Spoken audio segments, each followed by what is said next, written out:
Tentu kami berharap para UMKM, teman-teman UMKM bisa itu tadi ya, berkolaborasi juga dengan kementerian yang lainnya.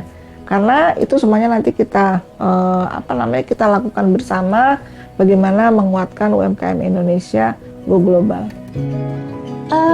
UKM Bisa Ekspor itu memfasilitasi saya juga. Saya ikut TI itu di tahun 2019 sama 2023 Bu, dari Kementerian Perdagangan. Nah, mereka juga berperan aktif untuk mempertemukan saya dengan buyer, tetapi lewat addak mereka yang berada di luar negeri. Ya, banyak ya program-program itu, dari mulai Bisa Ekspor, kemudian dari mulai UMKM naik kelas ya. Kami secara sistem itu di-treat, dibimbing, dibentuk ya, supaya kami bisa tahu lebih banyak ya.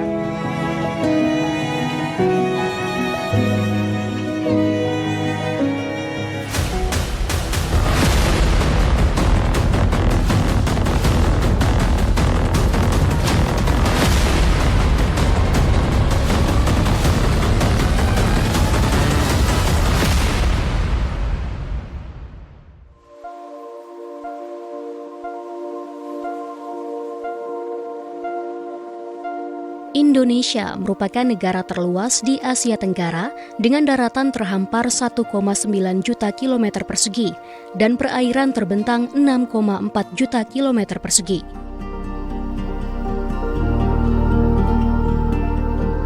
Setiap sudutnya menyimpan potensi sumber daya alam SDA berlimpah yang dapat menjadi peluang ekonomi sehingga bisa menjadi lini usaha mulai dari skala mikro hingga industri.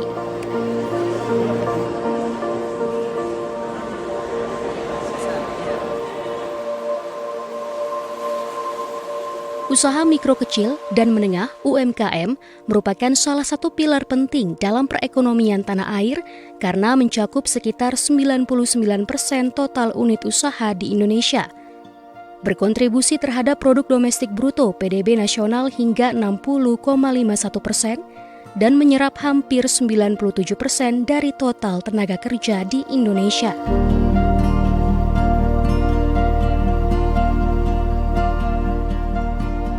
Kementerian Usaha Mikro, Kecil dan Menengah UMKM mencatat jumlah pelaku UMKM hingga 2024 sebanyak 30.178.617 unit usaha.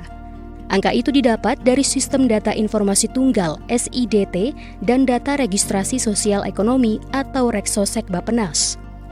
Dari jumlah tersebut, Jawa Barat, Jawa Timur, dan Jawa Tengah menjadi provinsi dengan jumlah UMKM terbanyak di tanah air. Dengan masing-masing 5,4 juta unit usaha, 4,6 juta, dan 4,5 juta unit UMKM.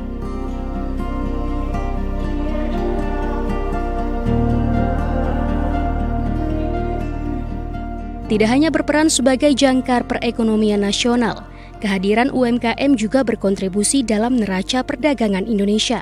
Sehingga pekerjaan rumah pemerintah bukan lagi sekedar membuat UMKM naik kelas, tapi juga memaksimalkan potensi UMKM agar mampu menembus pasar global.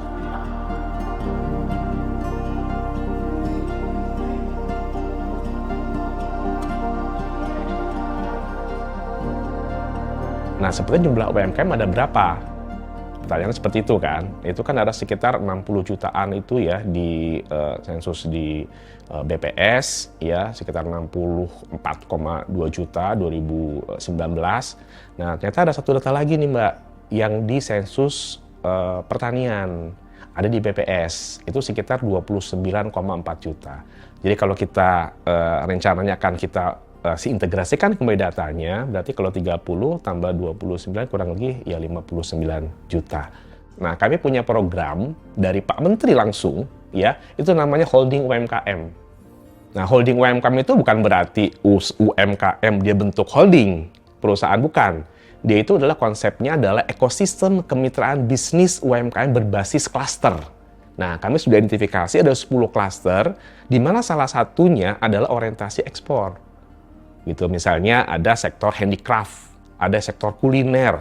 Nah, itu kita tahu ya, itu adalah sektor-sektor yang memang potensinya dari sisi ekonomi kreatif dan dia punya kontribusi ekspor sangat tinggi.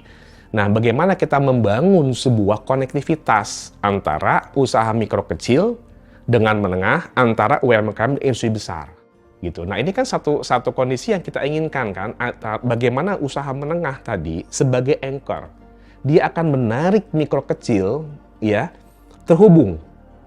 Ya, jadi kalau tadi Pak Menteri sampaikan ada disconnectivity nih mikro kecil. Nah, kita harus ciptakan sebanyak-banyaknya usaha menengah yang bisa menjadi anchor, menjadi jangkar. Mikro kecil masuk ke dalam usaha menengah sebagai rantai pasok.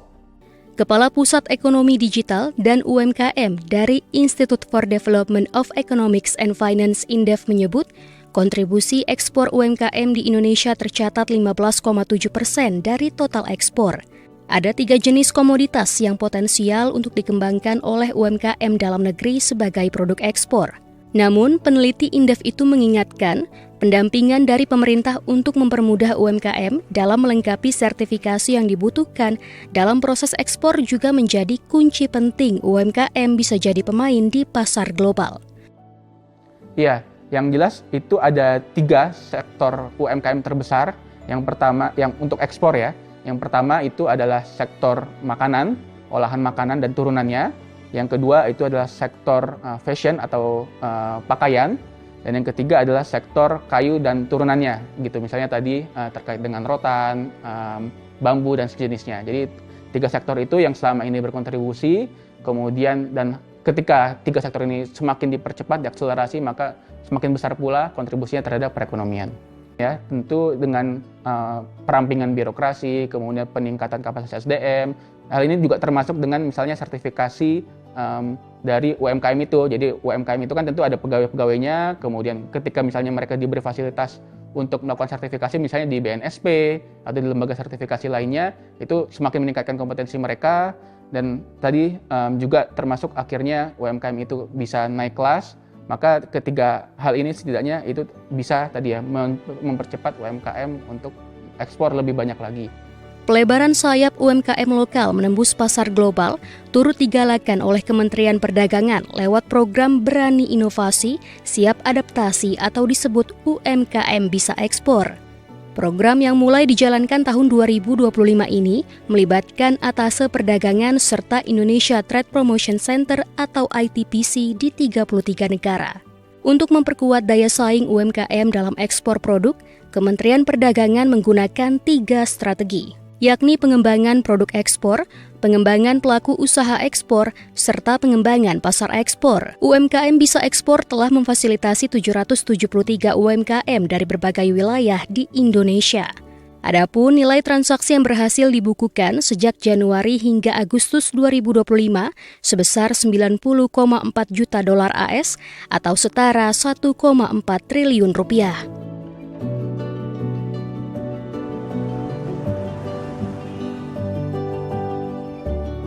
Kita juga sudah membuat hitung-hitungan ya, kira-kira negara-negara mana saja yang memang memiliki potensi cukup besar untuk produk-produk Indonesia.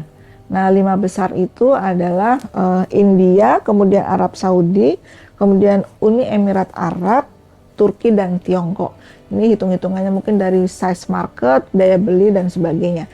Nah, 5 negara ini yang kita akan fokuskan untuk mendorong produk-produk UMKM. Kemudian kalau kita lihat dari sisi produknya ya, paling banyak memang sini masih di produk makanan minuman, kemudian handicraft dan juga fashion. Itu yang memang banyak kontribusi daripada para UKM terhadap ekspor kita ya. Ada sejumlah tahapan yang harus dilewati pelaku UMKM untuk bisa bergabung dalam program Kemendak ini. Dimulai dari tahap pendaftaran, verifikasi kurasi dan produk pitching bersama perwakilan perdagangan Indonesia di luar negeri. Bila lolos, perwakilan perdagangan lalu mencari pembeli. Setelah cocok, calon pembeli akan berinteraksi langsung dengan pelaku UMKM untuk menjajakan kerjasama. Diakhiri dengan negosiasi kontrak atau pembuatan pesanan. Selain memanfaatkan INA Ekspor, Kementerian Perdagangan saat ini telah membuka 4 export center yang bisa dimanfaatkan oleh pelaku UMKM sebagai layanan satu atap. Karena export center itu kita punya 4, export center itu punya kemampuan untuk secara komprehensif tuh menjadi konsultan, menjadi pendamping, dan juga mencarikan buyer. Jadi cukup besar perannya Export Center ini, dan ini ada di 4 pulau ya. Tentu kami berharap para UMKM di Sumatera, Kalimantan, Sulawesi, dan kalau yang di Surabaya ini kan Jawa sekitar, tapi banyak banget ya, itu bisa, Sumatera tadi yang di Batam ya, bisa memanfaatkan keberadaan UKM Center ini dengan sebaik-baiknya. Rugi kalau itu tidak dimanfaatkan. Nah, terus yang kedua, tentu tadi saya sudah sampaikan bahwa kami juga punya program-program yang sifatnya ini untuk meningkatkan daya saing, baik itu daya saing produk maupun daya saing si pengusahanya itu sendiri. Program ini tidak bisa berjalan sendiri, tetapi adalah hasil dari kolaborasi dengan beberapa kementerian dan juga stakeholders yang lainnya, sehingga tentu kami berharap para UMKM, teman-teman UMK bisa itu tadi ya, berkolaborasi juga dengan kementerian yang lainnya, karena itu semuanya nanti kita kita lakukan bersama, bagaimana menguatkan UMKM Indonesia go global. Kabupaten Sukabumi, Jawa Barat memiliki 212.633 usaha mikro, kecil, dan menengah UMKM. Salah satu pelaku UMKM di Tatar Sunda adalah pasangan suami istri Handri Wahyudi dan Vivi Herfiani yang mengolah keripik tempe. Berkat program UMKM Bisa Ekspor Kementerian Perdagangan, renyahnya keripik tempe Handri Vivi telah mampu menjangkau konsumen hingga ke mancanegara.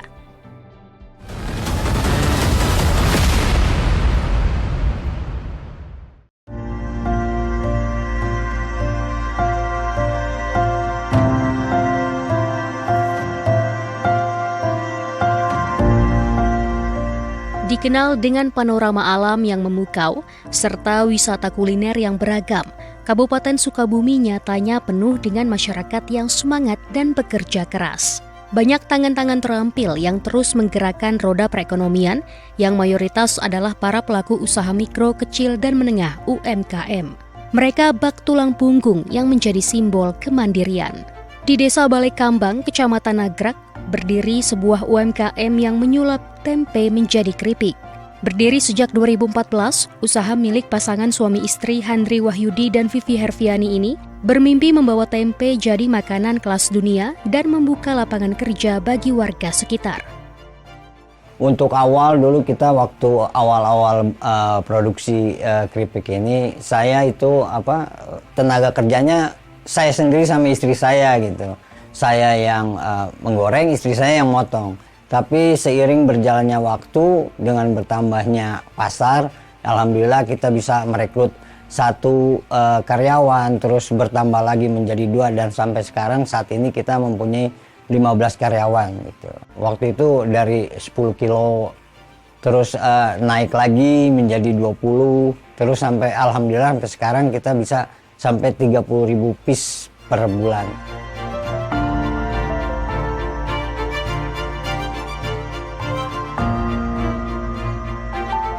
Pada awal merintis, Handri Vivi hanya membuat keripik tempe rasa original yang dipasarkan ke warung-warung sekitar.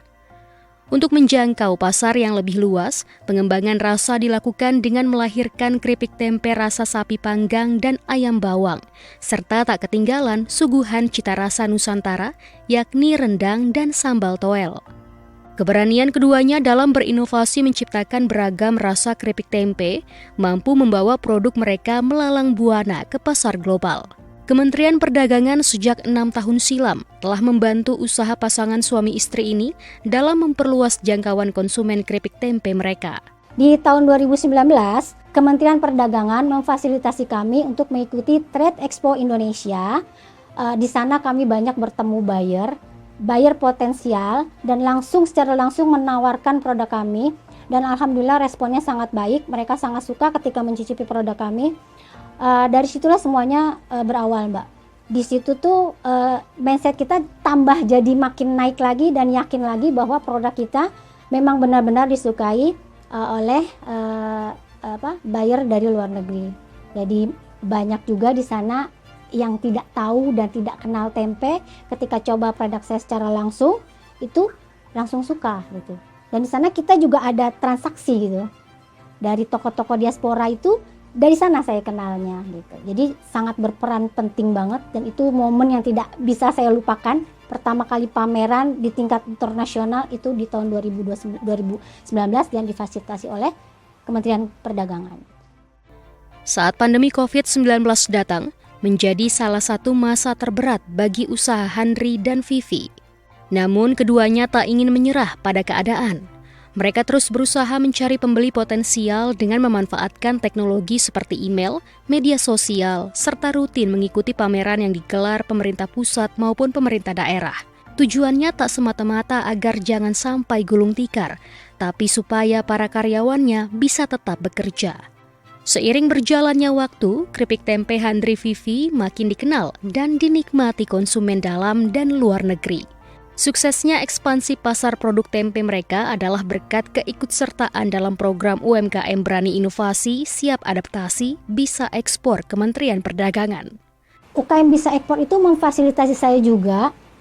Saya ikut TI itu di tahun 2019 sama 2023 Bu, dari Kementerian Perdagangan.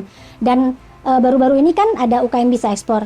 Nah, mereka juga berperan aktif untuk mempertemukan saya dengan buyer, tetapi lewat addak mereka yang berada di luar negeri, dan mereka memfasilitasi saya, memfasilitasi kami lah ya, untuk bekerja sama dengan mereka. Jadi sangat berperan aktif dalam usaha kami ini.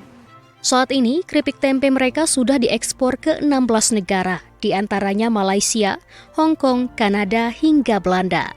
Pada Februari 2025, sebanyak 1 kontainer penuh atau 28.728 pack keripik tempe yang mengusung jenama Kahla dikirim ke pembeli di Arab Saudi. Ekspor tersebut menjadi rekor bagi Handri dan Vivi sebagai pengiriman terbanyak ke luar negeri. Jalan terjal dilewati sepasang suami istri ini untuk bisa ekspor hingga 1 kontainer penuh. Sejumlah persyaratan terkait sertifikasi dan uji klinis pun sempat membayangi mereka agar bisa membawa keripik tempe Handri Vivi hadir di negeri minyak. Saat saya bekerja sama dengan buyer saya di Arab Saudi, itu banyak sekali yang harus saya ikuti dari regulasi mereka. Seperti penambahan uji nutrisi, itu ada yang beberapa penambahan dari produk yang sudah ada.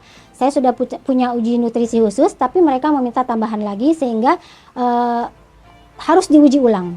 Kemudian minyak juga harus diuji ulang mengenai TBHQ-nya, BHT-nya, jadi memang harus benar-benar bagus. Kemudian juga barcode-nya juga harus sudah internasional, dan semua itu sesuai dengan permintaan si buyer. Jadi kita hanya mengikuti alurnya saja, kita ikuti saja. Insya Allah jika kita bertemu dengan buyer yang baik, insya Allah semuanya bisa teratasi. Handri Vivi juga rutin mendistribusikan produknya ke seluruh Indonesia melalui supermarket dan minimarket di sejumlah daerah. Keripik tempe mereka mampu meraup omset sekitar 40 juta rupiah per bulan saat tidak ada pesanan ekspor. Namun, ketika orderan ekspor datang, UMKM makanan ringan ini bisa mengantongi pendapatan hingga 300 juta rupiah untuk pengiriman 1 kontainer penuh. Kehadiran UMKM keripik tempe milik Handri Vivi ini membawa berkah bagi para karyawannya yang mayoritas berasal dari warga sekitar rumah produksi. Iya, kerja di sini tuh pertama keluarga terurus, kerjaan cuma dapat, penghasilan dapat gitu. Jadi waktunya anak pulang sekolah bisa jam istirahat, bisa jemput anak sekolah dulu gitu. Pas pulang kerja bisa jemput anak yang satunya lagi. Jadi semua terkendali. Manfaatnya bisa membantu perekonomian keluarga. Jarak berangkat kerja tidak harus memakai transportasi, cukup dengan jalan kaki 5 menit sampai gitu. Hemat waktu.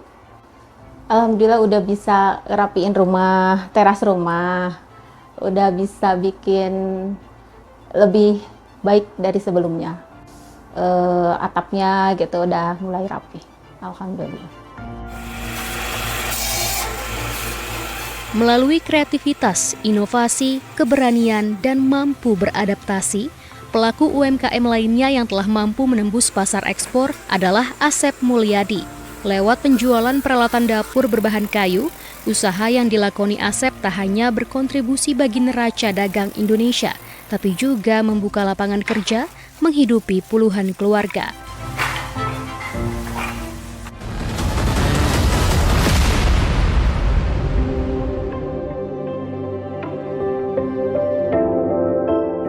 Dinas Koperasi Usaha Kecil dan Menengah Kabupaten Sukabumi mencatat ada 212.633 UMKM di wilayah setempat. UMKM kerajinan tangan menjadi salah satu sektor potensial di kabupaten terluas kedua sepulau Jawa ini. Salah satu pelaku UMKM di Kabupaten Sukabumi adalah Asep Mulyadi. Lini usaha yang dijalani adalah produsen beragam peralatan dapur berbahan kayu. Ada sekitar 150 jenis yang diproduksi, seperti rolling pin, cobek, sodet, hingga talenan yang dibuat dalam beragam bentuk dan ukuran. Terdapat 5 ruang produksi di lahan seluas 6.000 meter persegi. Jika pada awal merintis usaha pada 1992 silam, orang tua Asep hanya mempekerjakan 2 orang, setelah 33 tahun berproduksi, UMKM Kria Kayu ini telah mampu mempekerjakan 90 orang pegawai dan menghasilkan 60.000 produk tiap bulannya. Ada 3 jenis kayu yang digunakan sebagai bahan dasar, yakni kayu pinus, mahoni, dan jati. Seluruh produk telah sesuai dengan manajemen mutu standar ISO 90001-2015. Berkembangnya usaha Asep tak lepas dari adanya peran pemerintah yang kerap mengajaknya untuk terlibat dalam beragam pameran. Keikutsertaan Asep di pameran jadi jembatan baginya untuk bertemu dengan para calon pembeli, baik dari dalam maupun luar negeri. Sekalian juga kesempatan ini mau saya thanks ya kepada seluruh kementerian, kepada BUMN dan juga platform swasta yang begitu hati-hatinya mensupport kami pelaku UMKM ya, dan salah satunya dari Kementerian Perdagangan selalu hadir ya, dari mulai export coaching program ECP ya, kemudian juga berbagai exhibitor, pameran, terakhir kemarin di TAI 2024 ya, kemudian juga insya Allah hadir di TAI 2025 ini di bulan Oktober nanti. Ya banyak ya program-program itu, dari mulai bisa ekspor, kemudian dari mulai UMKM naik kelas ya. Kami secara sistem itu dibimbing, dibentuk ya, supaya kami bisa tahu lebih banyak ya. Tadi ekspor ECP, ekspor coaching program itu benar-benar dikasih pendidikan knowledge yang benar-benar relate banget dengan kebutuhan kami. Aturan-aturan ekspor ya, dari mulai dunia digitalnya juga kami diajarin. Semuanya kayaknya harus banget ngikut ke circle-nya kementerian ya. Ada kurasi di sana, ada event-event di sana. Menghimbau kepada seluruh pelaku UMKM untuk bisa ngikutin semua yang program-program yang sudah diberikan, difasilitasi. Untuk mempertahankan kepercayaan pelanggan, utamanya memperpanjang napas ekspor, Asep menaruh perhatian penuh pada kualitas produk, utamanya terkait tingkat kekeringan produk yang menjadi kunci mutu produk mereka. Pada tahun 2023 hingga 2024, usaha milik Asep mampu meraih omset hingga 7 miliar rupiah. Tahun 2025, usaha yang telah berjalan 3 dasawarsa ini menargetkan dapat meraup untung 10 miliar rupiah. Pencapaian tersebut tak luput dari eksplorasi pemanfaatan sejumlah program pemerintah untuk para pelaku UMKM.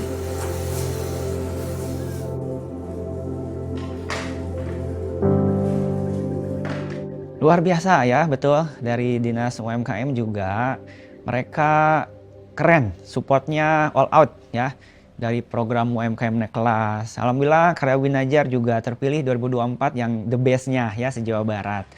Mereka juga ada salah satu programnya itu B2G ya, Business to Government. Kami alhamdulillah ada kesempatan terkoneksi dengan pemerintah ke Sumatera ya, ke Toba, ke Samosir, ke Medan.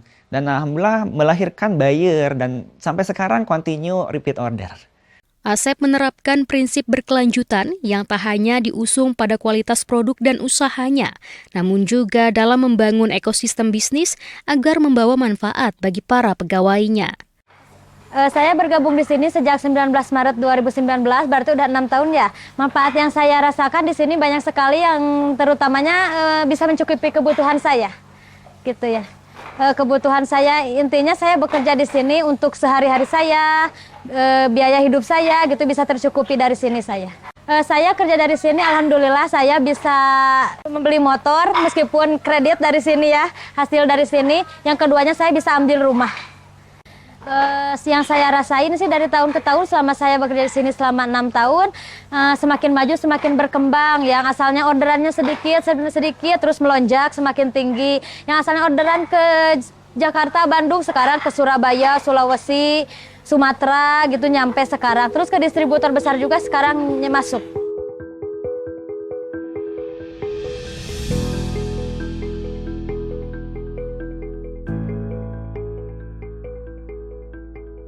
Kepala Dinas Koperasi, Usaha Kecil dan Menengah KUKM Kabupaten Sukabumi, Sigit Widarmadi, menuturkan banyak UMKM setempat yang potensial untuk ekspor. Namun banyak dari mereka masih terkendala standarisasi, produksi, hingga permodalan. Oleh karenanya, selain secara rutin melakukan pendampingan dan pelatihan, Dinas KUKM Kabupaten Sukabumi juga mendorong akses permodalan UMKM melalui Bank Himbara. Ada juga layanan bantuan permodalan yang bekerja sama dengan Bank Perekonomian Rakyat BPR Sukabumi melalui kredit subsidi bunga yang diperuntukkan bagi usaha mikro agar makin berkembang dan bisa naik kelas. Target untuk tahun ini, kita ada target pertama untuk mendorong UMKM naik kelas sebanyak 150 UMKM. Memang masih jauh dari harapan, tapi ini kolaborasi antara Dinas Koperasi UKM Kabupaten Sukabumi dengan Dinas Koperasi Usaha Kecil Provinsi Jawa Barat. 150 UMKM kita dorong, kita bina legalitasnya, kemudian kapasitasnya, manajemennya, produknya. Kita nanti dorong supaya itu lolos naik kelas. Yang tadinya nggak punya NIB jadi punya legalitas. Yang tadinya legalitas sudah ada, produknya belum standar, kita standarkan.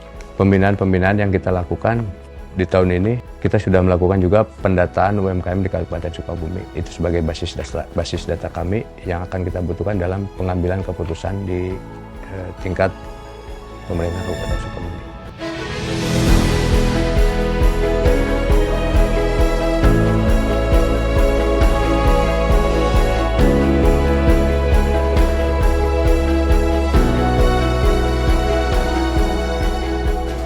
Melalui UMKM Bisa Ekspor, Kementerian Perdagangan bersama pemangku kepentingan terkait terus membuka jalan bagi pelaku UMKM lokal agar mampu menembus pasar global. Dengan dukungan pendampingan, pelatihan, dan akses pasar yang lebih luas, kini mimpi UMKM untuk menjamah pasar internasional bukan lagi sekedar asa. UMKM Indonesia berani ekspor, siap adaptasi agar perekonomian Indonesia bersinar di panggung dunia.